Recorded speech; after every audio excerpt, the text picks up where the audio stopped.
Noget vi havde succes med, det var relativt tidligt at bygge et meget højproducerende, højt effektivt udviklingshold.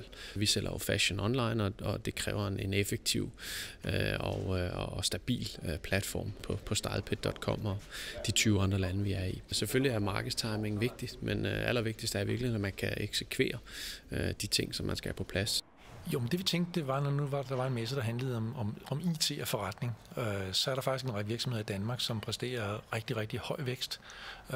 Især fordi de har digitale aspekter. Det kan være digital leverance, det kan være digital markedsføring.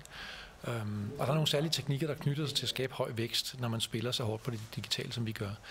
Og der tænkte vi, der var måske nogle key takeaways, som kunne bruges i forhold til spin-offs eller nye initiativer i eksisterende virksomheder eller revitalisering af eksisterende initiativer.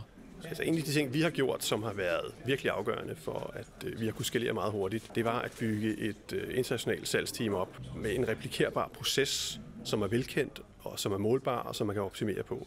Det vil sige fra de sælgere, vi ansætter, til de kunder, vi går efter, den måde, vi genererer leads på. Alt er replikerbart og genkendeligt og målbart, og det er det, der gør, at du kan skalere meget hurtigt.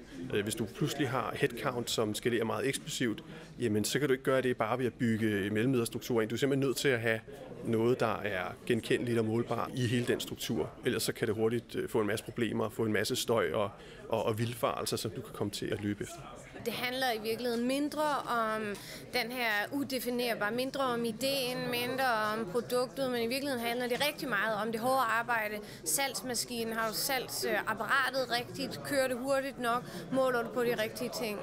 Så det er det hårde arbejde mere end at man lige havde fundet et eller andet genialt.